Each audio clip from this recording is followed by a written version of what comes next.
Homage to the Buddha, the Dhamma, and the Sangha. Today we're looking at the Cankama Sutta. This is Anguttara Nikaya chapter 5, discourse number 29. And this is on walking meditation and its benefits. Cankama is a Pali word that translates as the act of walking or walking about, walking up and down or walking back and forth. And in the context of the Buddha's teaching, it's about contemplating the Dhamma while we're doing the walking back and forth. It can also be translated as a raised walkway or terrace, so also a place for walking up and down. And as we know, Cankama, or walking, is one of the 4 postures the Buddha talks about for meditation or development in the Cara Sutta and in other discourses as well. Whether we are sitting, standing, walking, or lying down, those are the 4 postures. So walking meditation is one of the postures we can frequently practice and develop. And there are many benefits, as we shall see. Now, what we'll cover in this session is we'll look into evidence of walking meditation being something regularly practiced by the Buddha and also previous Buddhas and noble Sangha disciples of the Buddha. When we read the suttas, it's surprising how often we gloss over that the Sangha is actually practicing walking meditation. We'll also look at how the Buddha connects walking meditation with how to overcome the hindrance of dullness and drowsiness and how it promotes wakefulness. And then we'll also look at some of the Buddha's instructions in selected suttas, specifically on walking meditation. And then the last thing is we'll look at these 5 benefits of walking meditation. And here we'll see how walking meditation can be very supportive towards our Dhamma practice, particularly with regard to our health, our ability in areas of endurance and effort, and to maintain concentration. So let's begin. Let's first look at some accounts of past Buddhas who practice walking meditation or walking back and forth. And we get these from the Therapadana, which are legends of the Theras or senior monks. The first one is from the Āmaṇḍaphaladāyakattheraapadāna, so number 531. And it's interesting to read these accounts because it's usually before these Theras in one of their past births is about to make an offering to the Buddha at the time. But it's a very joyful thing to read out. The first one makes reference to Padumuttara Buddha, and it says, the victor, Padumuttara, was a master of everything. Rising up from meditation, the world leader walked back and forth. Having taken a kari load, I was carrying fruit just then. I saw the Buddha, stainless one, the great sage, walking back and forth. And then the second account comes from the Kesarapupphiyattheraapadāna, so number 366. And this makes reference to Vesabu Buddha. And it says, I saw the spotless one, Buddha, great famed one, walking back and forth. At that time, I, having placed 3 Kesara flowers on my head, I approached him, the Sangha Buddha, and did puja to Vesabu. And then the third account is from Maggadattikattheraapadāna, so number 178. And this makes reference to Āmaṇḍaphaladāyakattheraapadāna Buddha. And it says, Āmaṇḍaphaladāyakattheraapadāna, Blessed One, the biped Lord, the bull of men, bringing happiness to the world, walked back and forth across the sky, happy with pleasure in mind. Worshipping, I scattered flowers. The flowers stayed on his raised feet, also on the top of his head. So you can see in all 3 accounts, offerings were made of either fruit or flowers. And we have 3 different accounts of Padumuttara Buddha, Vesabu Buddha, and Āmaṇḍaphaladāyakattheraapadāna Buddha doing walking meditation or walking back and forth. We can now look at selected accounts of Gautama Buddha practicing walking meditation. And there's actually quite a few accounts or references in the Tipitaka. We'll just look at 3 examples here. The first is when Āmaṇḍaphaladāyaka is about to meet the Buddha for the first time. And this is in the Sudatta Sutta, Sangha Nikaya, chapter 10, discourse number 8. And it says, then the householder Āmaṇḍaphaladāyaka approached the Blessed One in the cool grove. Now on that occasion, the Blessed One, having risen at the first blush of dawn, was walking back and forth in the open. The Blessed One saw Āmaṇḍaphaladāyaka coming in the distance. He descended from the walking path, sat down in the seat that was prepared, and said to the householder Āmaṇḍaphaladāyaka, come, Sudatta. So that's the first example where the Buddha would Arise early in the morning and do walking meditation. And the second is from the Supati Sutta, Samyutta Nikaya, chapter 4, discourse number 7. And this one says, on one occasion, the Blessed One was dwelling at Rajagaha in the bamboo grove, the squirrel sanctuary. Then, when the night was fading, the Blessed One, having spent much of the night walking back and forth in the open, washed his feet, entered his dwelling, and lay down on his right side in the lion's posture, with one leg overlapping the other, mindful and clearly comprehending, having attended to the idea of rising. So this one's actually quite interesting because it reminds us of the Sekha-patipada Sutta, Majjhima Nikaya, discourse number 53, and specifically the development of wakefulness, Jagriyang in Pali, where Venerable Āmaṇḍa gives this account about the 3 watches of the night. And you can see in this account, the Buddha has been doing walking meditation in the open for most of the night, and then he changes posture to lying down, but is still mindful with clear comprehension. The Buddha lays down with the clear intent of arising. So there is wakefulness both in walking and lying down. This passage supports what is taught to the Sakyans, the lay people, in the Sekha-patipada Sutta. And then the third one is from the Aggañña Sutta, so longer discourse, Tigha Nikaya, discourse number 27. And it says, thus have I heard, once the Blessed One was staying near Savatthi at the mansion of Migara's mother in the East Park. And at that time, Vaseta and Bharadaja were living among the monks, hoping to become monks themselves, on probation in hopes of being ordained. And in the evening, the Blessed One rose from his secluded meditation and came out of the mansion and started walking back and forth in its shade. So you can see here, there are different accounts at different times of the day and night where Gautama Buddha was practicing walking meditation. So this helps us to see that changing posture was something that was commonly practiced by the Buddha. And this was also to develop energy, wakefulness, and to be mindful and clearly comprehending. And also further along, we'll see for concentration, right concentration. Now, these accounts are all very inspiring to us in terms of the importance of walking meditations. We can include that. And we can now look at the Sangha practicing walking meditation. There are actually many suttas where a lay supporter or a Brahmin, a king or a monk has traveled far to see the Buddha and the Sangha. And when they arrive, they see the Sangha practicing walking meditation. As I said before, when we read the suttas, we don't tend to notice that's what the Buddha or the Sangha is doing. We often miss that and go straight into what the discourse is about. So when you start to read the suttas and see that, it's actually quite surprising. So here are 3 examples. The first one is from Aggañña Sutta. This is Udana, discourse, chapter 1, discourse number 10. Now on that occasion, a number of bhikkhus were walking up and down in the open. Aggañña approached them and said, Venerable sirs, where is he living now, the Blessed One, accomplished and fully enlightened? I want to see the Blessed One, accomplished and fully enlightened. And they answered, he has entered an inhabited area for alms food, Aggañña. So we can see Aggañña has come in search of the Buddha, and when he arrives, he sees the bhikkhus are practicing walking meditation. And then the second one is from Aggañña Sutta, so Majjhima Nikaya, discourse number 50.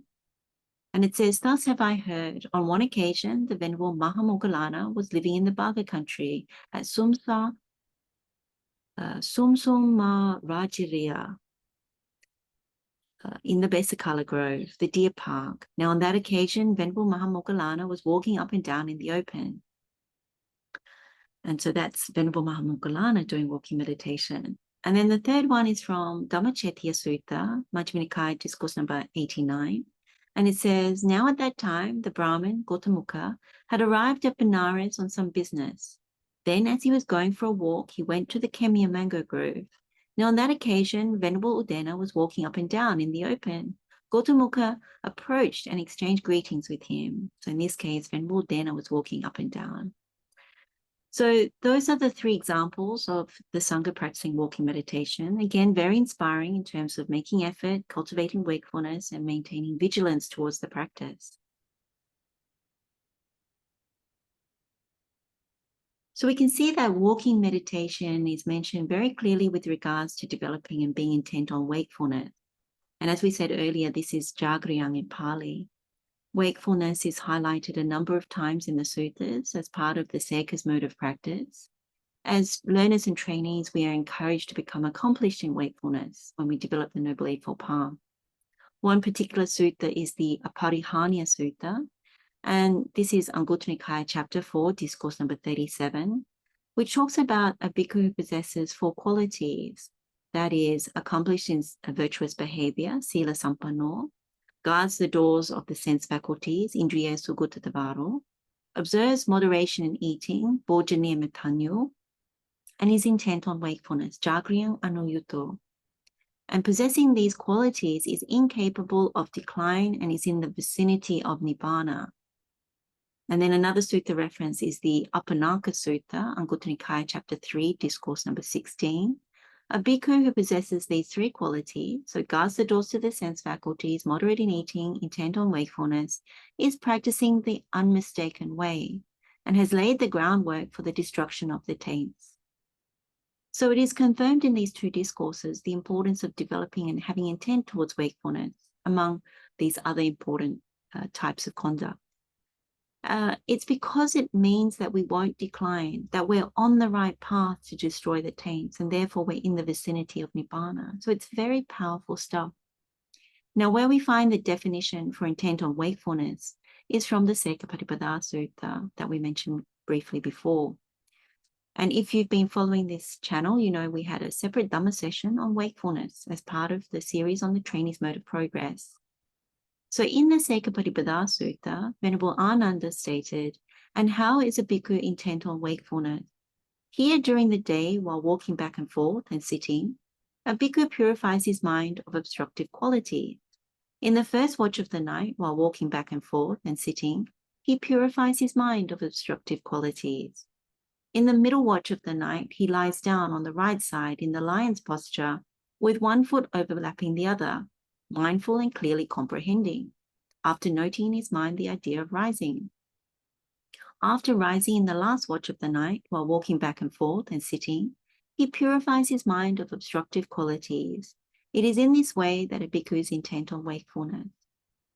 The important point to pick up here is that a Sekha or trainee, a learner, who is practicing in accordance with the Dhamma, intent on wakefulness, changes posture throughout the day and night while purifying the mind of obstructive qualities or unskilled states.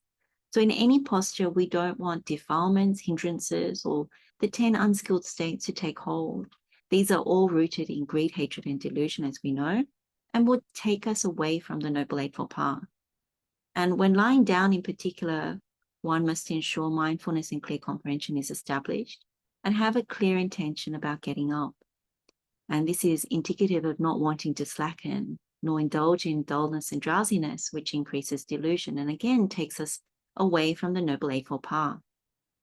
Now, one may think that what has been defined is more suitable to monastics, but remember that Venerable Āmaṇḍa gave this teaching in the Sekha-patipada Sutta to Mahanama and the Sakyans, so they were lay people and householders.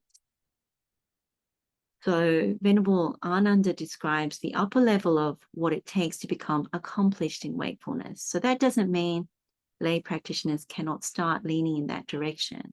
Naturally, there will be challenges due to work and other household duties and responsibilities, time constraints. However, what is important is to include the changing of postures, particularly walking meditation, while purifying the mind into one's spiritual practice. In terms of walking meditation, it's important to understand that when we change postures in order to both develop and maintain wakefulness, we can also develop and maintain skilled states of the mind. And all of this, as we highlighted just before, supports non-decline, developing the right path towards destroying the taints and being in the vicinity of Nibbana. And there are also other benefits or advantages to walking meditation that we'll look at a little bit further along. One other point to make about changing postures, which is very important, is that we contemplate dukkha carefully. The Buddha has said that when we change postures, it is due to dukkha, suffering, pain. Due to this body that we have, it is not possible for us to maintain one posture for long. we would experience physical pain or discomfort and change posture in order to alleviate that. And in effect, this is seeking sukha, seeking pleasure from the new change in posture. But then the pain or discomfort would arise again, and we would change posture again, and on it goes. And as we age, this worsens. It's very important to reflect wisely about this dukkha-sukha relationship, so pain, pleasure, and establish right view and know we cannot permanently fix this. So this is also something one can contemplate while doing walking meditation. So this is why we developed the Noble Eightfold Path. It's to realize Nibbana, the way out of this whole predicament. In the Paccalayammana Sutta, this is Anguttara Nikaya, chapter 7, Discourse 61, it gives the Buddha's advice to Venerable Mahamoggallana before he attained the fruit of arahantship.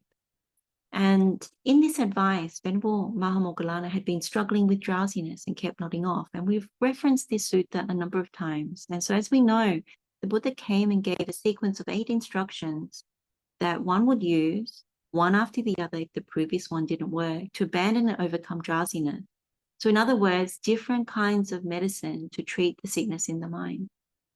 It was the second last one of the 8 that the Buddha recommended, that was walking meditation.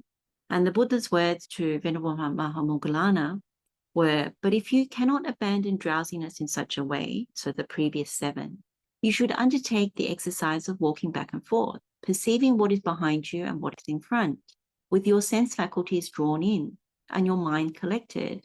By such means, it is possible that your drowsiness will be abandoned. Now, it's good to know that walking meditation can be used to overcome the hindrance of dullness and drowsiness. In Pali, this is Thina Mitta, which, as we know from the Ahara Sutta, this is in Samyutta Nikaya, chapter 46, discourse number 51, it arises from discontent, so arati, lethargy, which is handi in Pali, lazy stretching or slouching, so vijambita, drowsiness after meal, so bata samado, sluggishness of the mind, so cetaso linatam. From the Buddha's words in this Paccalayammana Sutta, we do get some instruction on walking meditation. There are 3 things the Buddha, or 2 things that the Buddha highlights. So we perceive what is behind and what is in front. So this means we have an awareness of the walking path we have set, ensuring there's nothing blocking or causing problems for us to walk back and forth. And the second one is our sense faculties are drawn in and our mind is collected. What we see from this particular sutta and from a few more on walking meditation, which we'll go through, is that the Buddha wasn't prescriptive about the length of the walking path we set, nor about the setting. It can be inside or outside. Though we do know that many of the discourses, the Buddha and the Sangha, of course, naturally would be often walking out in the open. The Buddha was also not prescriptive about the speed of walking back and forth, nor about whether to swing one's arms or to hold them in a particular way, nor about putting attention to our feet or how we lift and place our feet, nor about the movement itself, nor about the sensations in the body. Much of this is what we would call kaya vijnana, bodily consciousness associated with sensation. But if you study the suttas, as we are doing today, the Buddha didn't expound on this at all. These may have been things that were done for walking meditation, that were practiced prior to the Buddha's teaching. So it is up to us, the speed, the length of the walkway, how we place our hands or arms, whatever is conducive to focusing on the Dhamma and practicing it. What will become clear is there is something very distinctive about how the Buddha teaches walking meditation and how it aligns with how we meditate in other postures. And so we need to challenge ourselves. If we think Buddha's walking meditation is simply about focusing on the length, the speed, the arms, the feet, the movement, the sensations, we really need to look at that. Now, in this Paccalayammana Sutta, when it comes to walking meditation, the Buddha was mainly concerned with ensuring our sense faculties are drawn in, so they're restrained, and our mind is collected, so not scattered, grasping external objects. So let's revisit what this means and why it is important. So one of the questions that is commonly asked is around what makes walking meditation in Buddha's teaching different from taking a quiet walk in the park or going for a solitary hike. Now, what we can see from the Paccalayammana Sutta that we read out just before is that there is a clear distinction. When you think about the reference to senses drawn in and the mind collected, we're clearly talking about sense restraint, guarding the doors to the sense faculties so we can dwell vigilantly. What we find when we go for a stroll or a walk or a hike, usually there is no conscious intention to restrain the sense faculties. We may have a particular destination in mind, or we're being guided by external objects. So this means we would allow our sense faculties to go outwards, to take delight in the sight, sounds, odors, taste, tactile sensation, and hence the mental phenomena. We're happy to take in things through our eyes, ears, nose, tongue, body, and mind, going towards things we find pleasing and so on. And so when we go on a hike, our head might be swiveling around, looking at the landscape, allowing things to catch our eye, or following our nose with a smell or a sound with our ear and so on, and going to investigate. Effectively, this means we would still be allowing the desire for sensual pleasures to activate, and this would lead to thoughts of sensual desire and more. So consciousness would keep establishing on form, and we would be what the Buddha calls dwelling negligently. The outing may be fun and adventurous or relaxing and easeful, but either way, they are not what the Buddha had in mind for walking meditation. When the Buddha described having our senses faculties drawn in, so restrained, and our mind collected, so not scattered towards grasping external objects, it's the opposite of what is described when going for a walk or a stroll or a hike. Instead of dwelling negligently, so pamada vihari, in walking meditation, the Buddha encourages us to dwell vigilantly, so apamada vihari. This is very much around sense restraint and guarding the doors to the sense faculties, because we don't want to pollute the mind with greed, hatred, and delusion and veer off from the Noble Eightfold Path. And this, as we know, is well explained in the Pamada Vihari Sutta, Samyutta Nikaya, chapter 35, discourse number 97.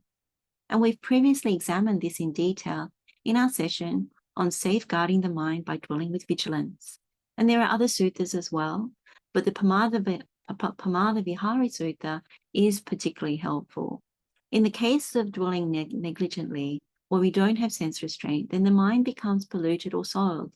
So these are sense objects cognizable through any of the sense bases. So there's no gladness in the mind. When there's no gladness in the mind, there's no rapture. When there's no rapture, the body does not become tranquil. When the body doesn't become tranquil, we dwell in pain or suffering. And when we suffer, the mind does not become concentrated. Instead, it is restless or unsettled. And so when the mind is not concentrated, we cannot see things as they actually are. And that's how we dwell negligently. Now, on this slide, this is how we dwell vigilantly, so that we have sense restraint. The mind is not polluted, not soiled in. We're not taking things in through the sense bases. So there is gladness in the mind. When there's gladness, there's rapture. When there's rapture, the body becomes tranquil. When the body is tranquil, we dwell in happiness. And when the mind is happy, the mind can easily concentrate and become collected. And we see things as they actually are. And that's how we dwell vigilantly. So what we can see here is if we are doing walking meditation, it's important to have sense restraint. So that means we don't go out with the eye towards form. We don't go out with the ear towards sounds. We don't go out with the nose towards odors or fragrances. We don't go out with the tongue towards taste. We don't go out with the body towards physical sensations or tangible things.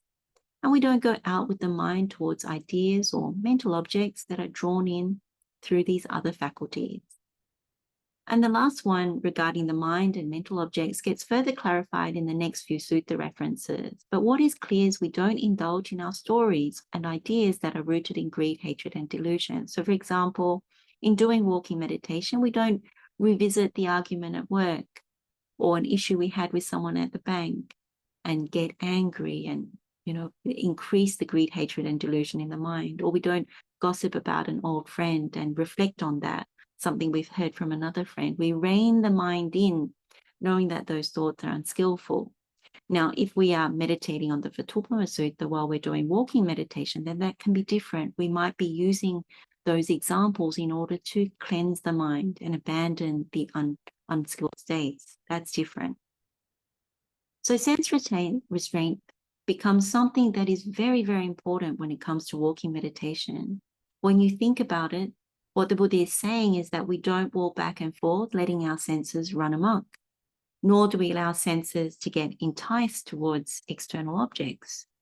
So we guard our senses knowing that there is real danger if we don't.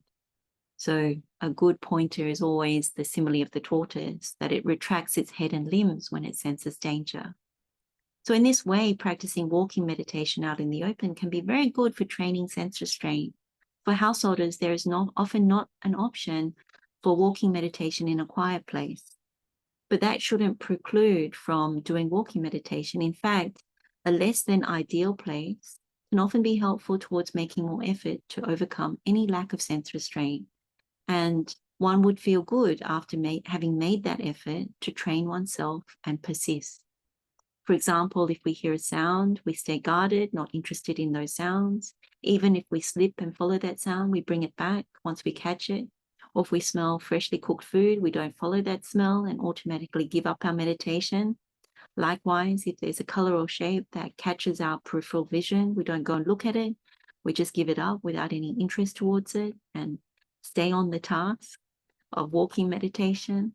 So if one trains in this manner over time, it will seep into how we are in daily life outside of formal meditation, and that can be really helpful.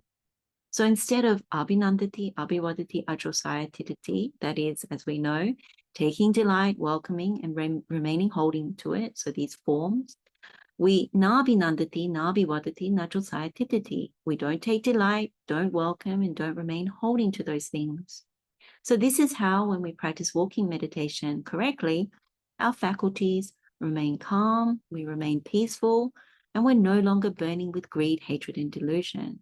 And as you can see, this is very similar to Santindriyo in the Caṅkama Sutta meditation. And we establish right concentration. Let's now examine two more suttas where the Buddha gives instructions on walking meditation. Both expand on what has been stated in the previous sutta, the Paccalayammana Sutta. We can first look at the Cara Sutta. This is Anguttara Nikaya, chapter 4, discourse number 11. There's also the same teaching in the sayings of the Buddha, and this is Itivuttaka number 110. The Buddha is giving a teaching on meditation or development in any of the four postures. And the Buddha states in relation to walking meditation, bhikkhus, if a sensual thought, a thought of ill will, or a thought of harming arises in a bhikkhu while walking, and he tolerates it, does not abandon it, dispel it, terminate it, and obliterate it, then that bhikkhu is said to be devoid of moral shame and fear of wrongdoing. He is constantly and continuously lazy and lacking in energy while walking.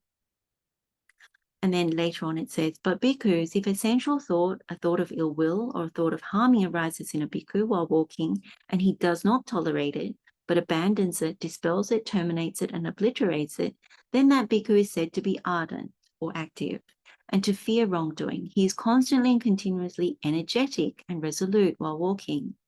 And this particular teaching is the same in all four postures. So how can we understand this? Well, firstly, if we don't have sense restraint with the eye, ear, nose, tongue, body, and mind, unskilled thoughts arise while we're practicing walking meditation. And if we tolerate them, making no effort to get rid of them at all, then the Buddha is saying that we are lazy and lacking in energy. So the Pali words are very clear here and quite forceful. So adivasati, na pajahati, na vinodeti, na bhyanti karoti, na anabhavam gamati. So adivasati means we're tolerating those unskilled thoughts. We're putting up with them, enduring them. So this includes simply observing and even indulging in these kinds of unwholesome things without removing them. Na pajahati means one doesn't abandon, does not give them up or eliminate them, doesn't get rid of them. Na vinodeti does not dispel, remove, or drive them out. So it's increasing in forceful nature. Na bhyanti karoti means we don't terminate them. So it means we don't abolish them or even destroy them. And then the last one is na anabhavam gamati. So we don't obliterate. We don't cause them to perish or utterly cease. So there's no doubt that the Buddha is saying, get rid of them, destroy them. In no way is he opening the door to observing and letting them be there. And you would ask why? And it's because they will grow and multiply or recur. And we remain rooted in greed, hatred, and delusion. And the thing is, the Buddha's path is not about greed, hatred, and delusion. That's what we've been cultivating and developing over many lifetimes. And we don't want to keep nourishing these four nutriments, as it can lead to suffering by going the wrong ways. So we have to establish this right view and the right intention or thought that follows that we need to cultivate right thought, which is thoughts of renunciation, not ill will and not harm. So that really means the Noble Eightfold Path. So non-greed, non-hatred, and non-delusion are those roots. So we don't tolerate in any sense unskilled states. The Buddha has used this phrase, so the one about not tolerating them and abandoning them, dispelling them, terminating and obliterating them, or references to both the positive and the negative forms of it in the Gopala Sutta. So this is in Anguttara Nikaya, also Mahagopala Sutta. That's the one in Majjhima Nikaya. And he's also used it in relation to the simile of the quail. So the Latukiko Upama Sutta, that's also in Majjhima Nikaya. And also in the Parihana Dhamma Sutta on mastering the six senses. So the key things to understand in any of these teachings is in any posture, if we tolerate and indulge in these unskilled thoughts that arise from our senses without making any effort to eliminate them, then we have not mastered our senses. We are increasing in unskilled states, decreasing in the skilled states, and therefore we can expect decline in our practice. So that is not a good thing. Now, in this Cara Sutta, the Buddha has stated we're constantly and continuously lazy and lacking in energy. In Pali, this is kusito, hina viryo. And we are not protected from greed, hatred, and delusion because moral shame and fear of wrongdoing, what we call our protectors on the noble path, have not kicked in. So what we need to do is to have well-established sense restraint so that these unskilled thoughts do not arise. And if they do arise, we don't tolerate them. Instead, we quickly abandon them, quickly dispel, terminate, and obliterate them. In this way, we're constantly and continuously energetic and resolute. So the opposite. And in Pali, this is arada viryo pahitato. And we're protected by moral shame and fear of wrongdoing. So we are developing the right path towards mastering our senses. We're decreasing in unskilled states. We're increasing in skilled states.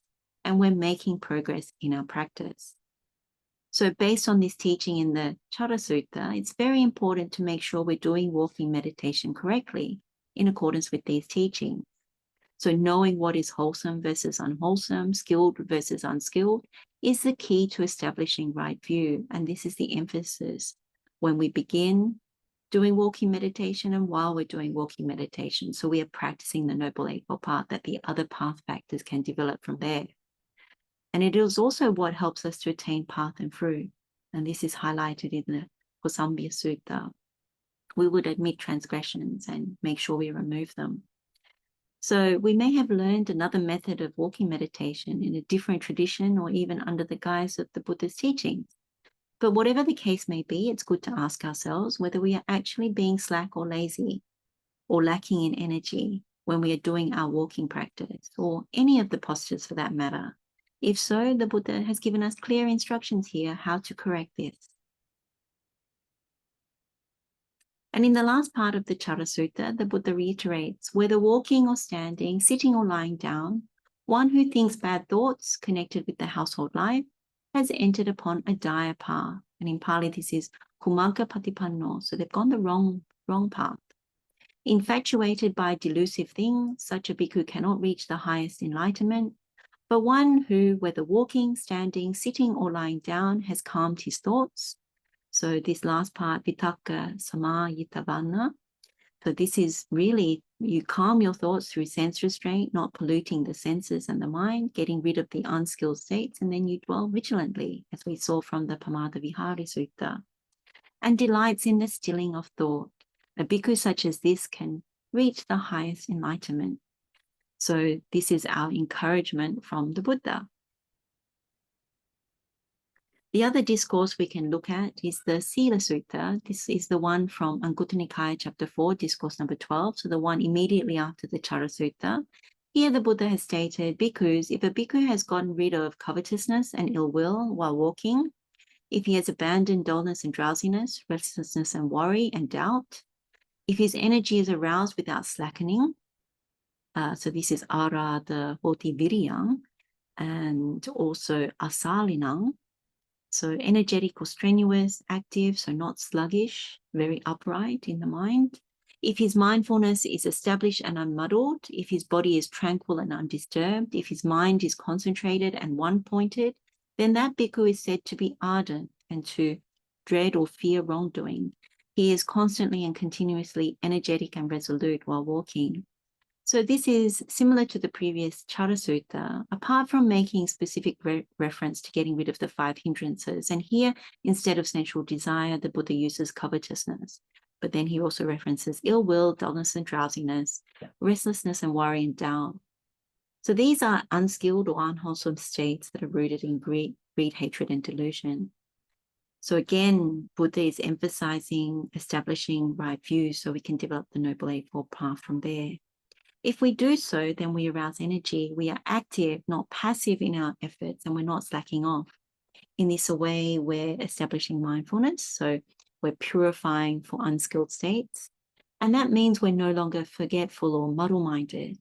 And then the body becomes tranquil. It has cooled. It's no longer excited or burning with greed, hatred, and delusion. And so in this way, the mind becomes concentrated and still. So if we're already practicing walking meditation in this way, we know this pathway is accurate. We get, this particular result time and time again. And we will see further along how beneficial it can be to practice and develop walking meditation properly.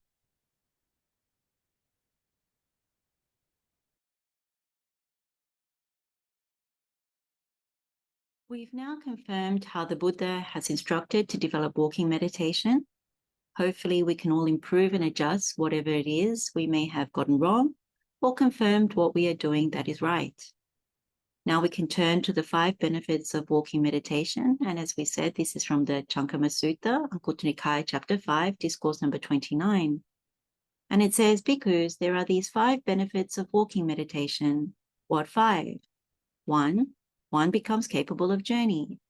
2, one becomes capable of striving. 3, one is in good health. 4, what one has eaten, drunk, consumed, and tasted is properly digested. And 5, the concentration attained through walking meditation is long-lasting. These are the 5 benefits of walking meditation. What we can see from this list of 5 benefits is the first 2 relate to endurance and effort, the next 2 relate to health, and the 5th relates to concentration. And we'll look at each one of them in turn. Although the Buddha doesn't mention in this list of 5 benefits, I've also found walking meditation to be quite conducive for memorizing the Dhamma, so certain sayings of the Buddha, as well as sutta meditations, the insight pathways, and also working through Dhamma puzzles or certain aspects of the Dhamma we're trying to understand. There's something inherently conducive about the steady movement and calmness that is developed with walking meditation that can then be applied.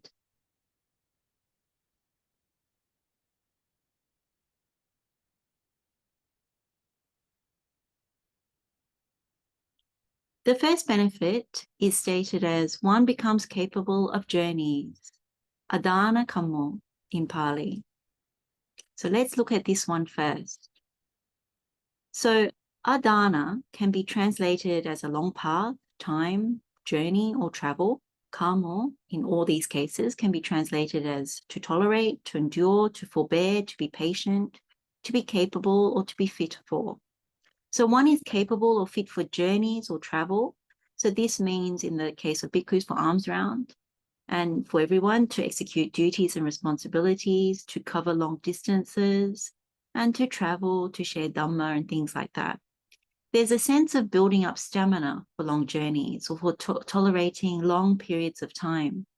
It also gives a sense in the bigger picture of endurance and capacity to stay the course, the Dhamma course. When we consider this long journey in samsara with no discoverable beginning, and having understood some Dhamma we wish to develop the Noble Eightfold Path. And it becomes apparent we need to be able to endure or bear with the long path towards Nibbana and all the challenges that may arise. Quite often, what we find is we're veering off the Noble Path, or we feel as if we can't endure the challenges along the way. So the Buddha is encouraging us to develop walking meditation to help us to build our capacity to endure, to withstand all the challenges and stay the course. So this is another perspective. So it's not just being able to withstand long journeys. The second benefit is stated as one becomes capable of striving, or padana kamo in Pali. Now, this benefit aligns with what we previously covered in both Cara Sutta and Sila Sutta, where the Buddha encourages us to be constantly and continuously energetic and resolute while walking, which is atapi or tapi, satatang, samitang, arada viryo pahitato in Pali.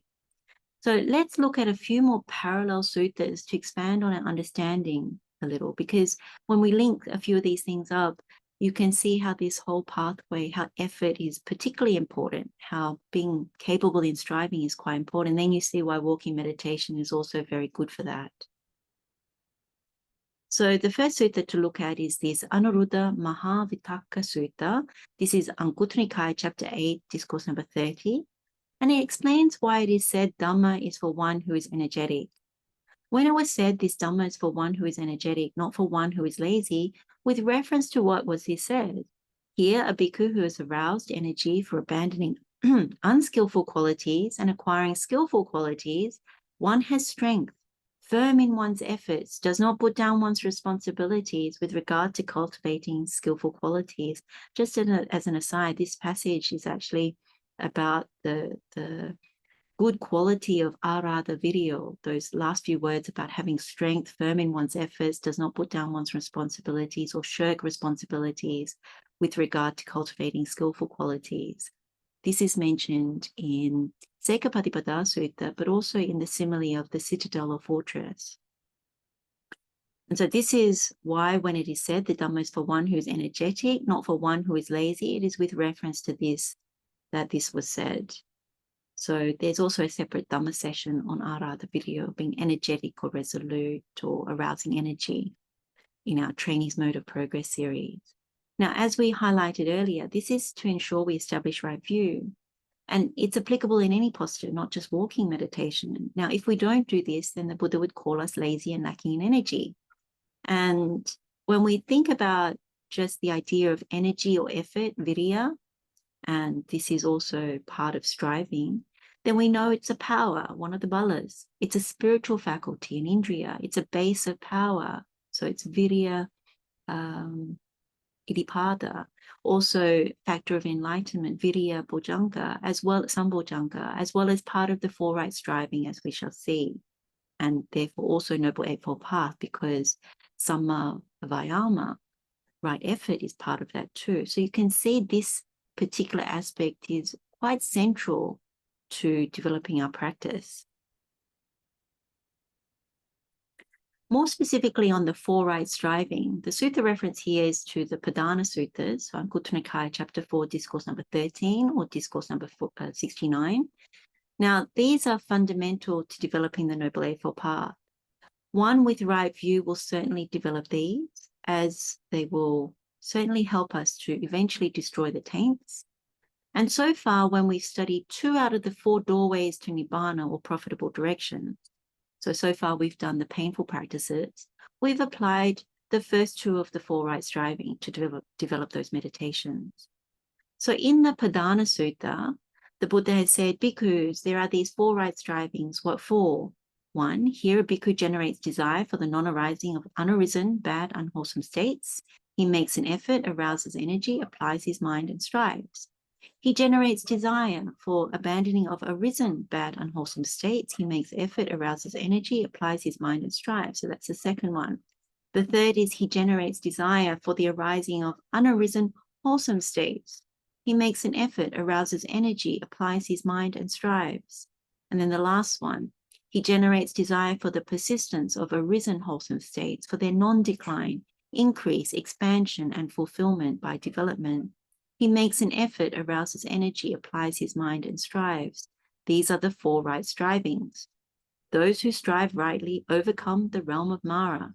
They are unattached, gone beyond fear of birth and death. They are contented, unstirred, having conquered Mara and his mount. Those happy ones have overcome all Namuchi's armies. So when we do walking meditation, if we are developing it in accordance with the Buddha's instructions, as we've gone through so far, then we are actively developing these 4 right strivings. So in very simple terms, preventing unskilled states, unarisen unskilled states from arising, abandoning unskilled states that are already there, developing unarisen wholesome states or skilled states, and then the last one, protecting arisen skilled states or wholesome states so that they don't decline but increase and expand to fulfillment. And the Buddha also taught about striving by restraint, so Sangha-patipada, and then also this we've talked of before when we talked about sense restraint, guarding the doors to the sense faculties and living vigilantly. That's the same thing. And then the second is striving by abandonment, so Pahana-padana. This is the same as what we went through in the Cara Sutta about abandoning those 3 kinds of thoughts that are unwholesome or unskillful. Then the third is striving by development, bhavana-padana, and striving by protection, anurakkhana-padana. So this is in the Sangha Sutta, Anguttara Nikaya, chapter 4, discourse number 14. A lot of these suttas are actually in the Vagga on walking. So we don't need to go over the first 2 because we've covered them earlier. But the striving by development, this bhavana-padana, is about developing the 7 factors of enlightenment. And in an upcoming Dhamma session, we'll start to look at the Bojjhangas. One of the key things is once we have right view, that we establish it, the 7 factors of enlightenment help us to protect the mind from getting sick again. And we're able to maintain that right view and the other path factors, which lead us towards Nibbana. And then the striving by protection, anurakkhana-padana, is about protecting any excellent object of concentration. And as it says in this sutta, the Sangha Sutta, it says the perception of a skeleton, the perception of a worm-infested corpse, the perception of a livid corpse, the perception of a festering corpse, the perception of a fissured corpse, and the perception of a bloated corpse. So walking meditation aids one's ability to strive in this way, and that is sense restraint becomes more steady. One improves one's ability to abandon what is unskillful or unwholesome. One becomes more skilled at developing and maintaining the Bojjhangas, and one doesn't allow the mind to sicken as a result of that. And lastly, one is able to protect one's excellent objects of concentration. So the Buddha says at the end of this Sangha Sutta that restraint and abandonment, development and protection, these 4 strivings were taught by the kinsman of the sun, so the Buddha. By these means, an ardent bhikkhu here can attain the destruction of suffering. So these are all very, very helpful things. So when we know that walking meditation supports that, enables that, then we want to be able to do our walking meditation, included in our things that we develop. In the Bojjhanga Sutta, and we've spoken briefly about this before, the Ahara Sutta, Samyutta Nikaya, chapter 46, discourse number 51, and we referenced it earlier in relation to what nourishes dullness and drowsiness. So here, all 5 hindrances we see are on the unwholesome side, and the factors of enlightenment, the Bojjhangas, are all on the wholesome side. What we want to do is to denourish the 5 hindrances and to nourish the Bojjhangas. And as we highlighted earlier in the Paccalayammana Sutta, walking meditation is certainly one of the medicines for dullness and drowsiness. When the hindrance of dullness and drowsiness comes, particularly after a meal or when we're tired or unhappy, it's too easy to turn on the TV or click through YouTube videos or phone a friend or find some kind of other distraction. If we do walking meditation, it activates what denourishes this dullness and drowsiness. And what we need to do is to change our mindset towards something that helps us to overcome unhappiness or tiredness, rather than turning to these other distractions. In the sutta, it actually says, this Ahara Sutta, it says, and what bhikkhus is the denourishment that prevents unarisen dullness and drowsiness from arising, and arisen dullness and drowsiness from increasing and expanding? There are bhikkhus, the element of arousal, arambha dhatu, the element of endeavor, nikkama dhatu, and thirdly, the element of exertion, parakama dhatu. And frequent wise contemplation is the denourishment that prevents unarisen dullness and drowsiness from arising, and arisen dullness and drowsiness from increasing. So when we are developing walking meditation, we wisely contemplate that we are actively arousing energy to go against dullness and drowsiness or any of these hindrances. We're applying strength and persistence with the practice, and we're exerting effort with each step to establish and maintain right view. And we're being courageous in the face of whatever challenges or obstructions are coming up for us. So as we can see from various sutta references that we've been through, striving is a fundamental part of the Buddha's Noble Path. So knowing that walking meditation makes us capable of striving should motivate us to learn walking meditation correctly and develop it really well. So now we'll look at the next two benefits together, as they're both associated with physical health and well-being. Number 3 is one is in good health, so apābado in Pali. And what one has eaten, drunk, consumed, and tasted is properly digested is the 4th, or asitang, pitang, kayitang, sayitang, sama, parinamang,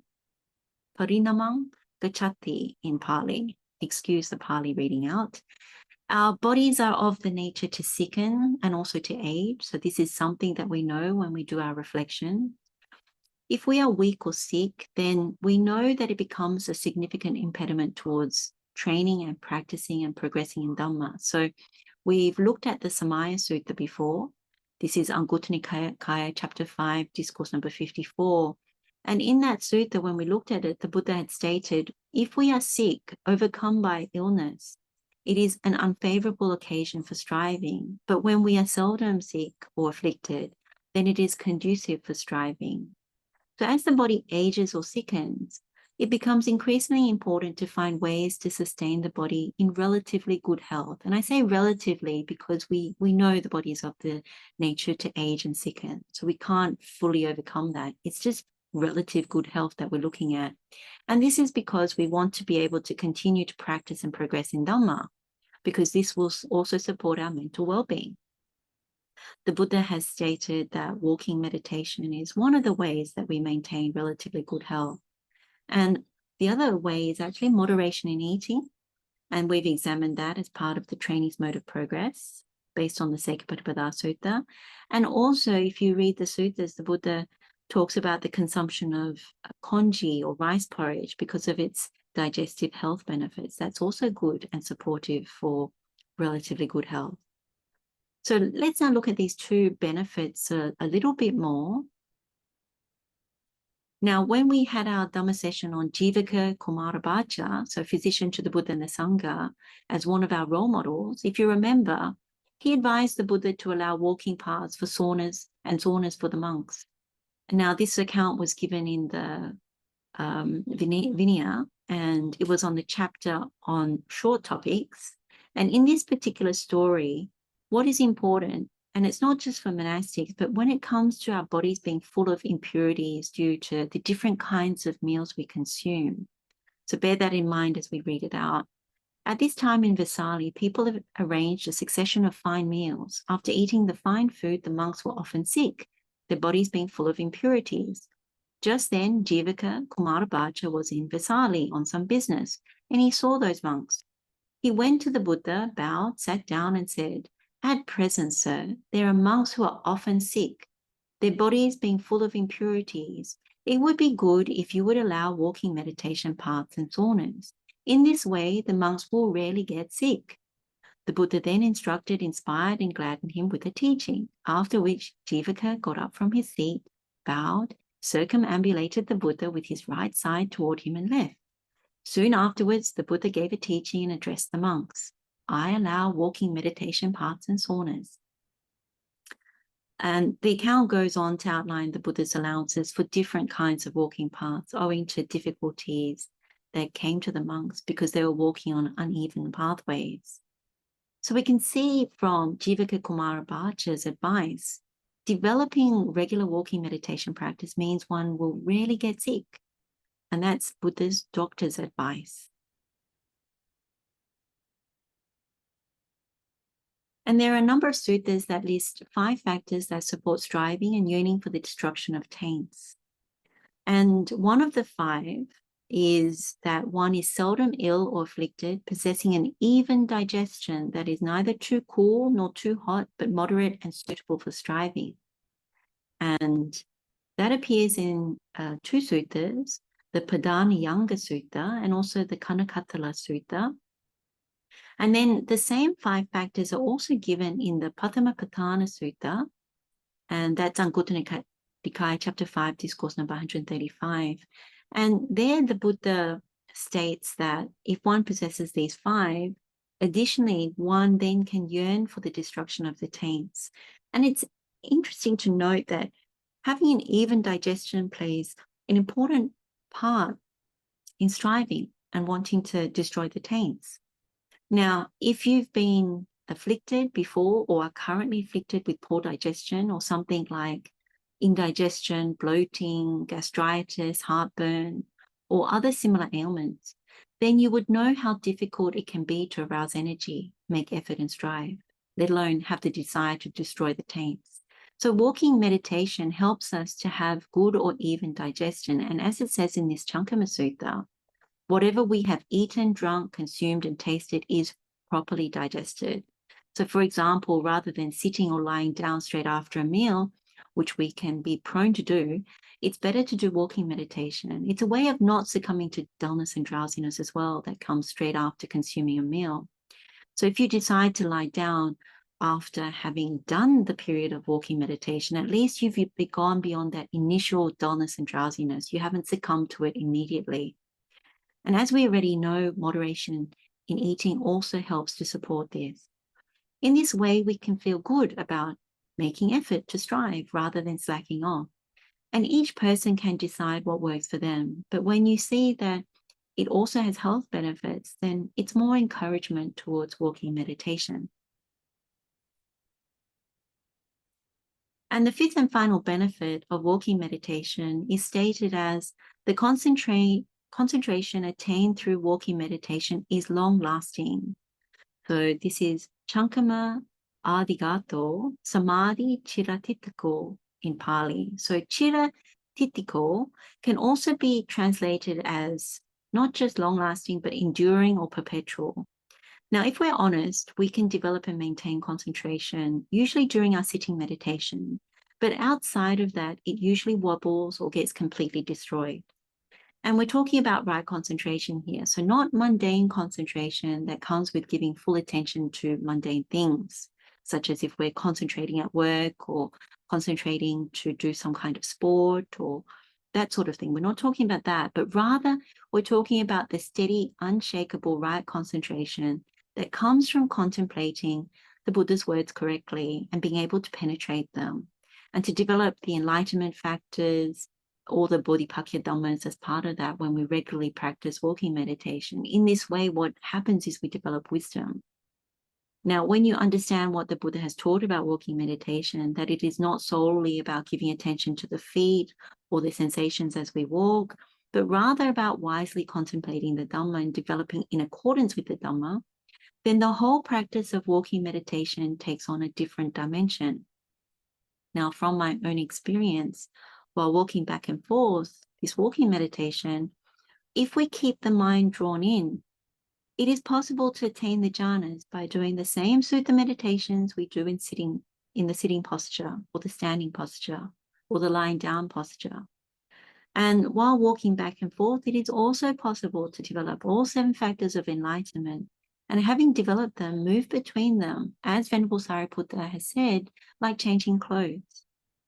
With walking meditation, our eyes remain open but softened because there is a drawing inwards as part of the sense restraint. However, the experience of concentration while walking can feel more expansive and wide, and the movement enables you to be more fluid with that walking, with that concentration. It's also good to experiment with different insight pathways or sutta meditations and develop them while doing walking meditation. In my own case, I particularly enjoy developing immeasurable loving kindness, so metta appamana while walking. For me, when it's developed correctly by developing those 10 skill states in the Karaniya Metta Sutta, and what happens is when you start to radiate loving kindness with each step, it becomes really, really sublime, really, really, really wonderful.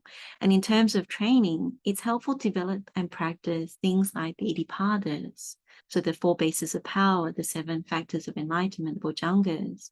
And this becomes a way of becoming more proficient at them, more skilled, because when you develop walking meditation for some time, it becomes apparent that you can sustain the right concentration for longer, even coming out of the walking meditation. And this can be very helpful in everyday life. Also being able to activate those different things that we need in order to withstand our external conditions, as well as from a sharing of Dhamma perspective. If you're interested in sharing Dhamma, then it helps very much in terms of being able to speak the Dhamma, share it, lead Dhamma sessions, and also conduct retreat. And the concentration can be sustained. So this means that the mind is less prone to becoming sick again. So by sick, we mean the wrong view seeps in again. We get corrupted by the perversion. So taking things as subha, sukha, atta, nicca, so beauty, pleasure, me and mine, and permanency. The main one that often sickens us is taking things as mine. And so a lot of the hindrances and defilements arise because of that. And so when you establish really good concentration, both from sitting, but also from walking and any of the other postures, but definitely with walking, then we are less prone to quickly become imbued with greed, hatred, and delusion again. And so when you know that our usual modus operandi is actually greed, hatred, and delusion, we lose the right view very, very quickly. So all these benefits of walking meditation are supporting our ultimate goal of realizing complete liberation from this whole mass of suffering.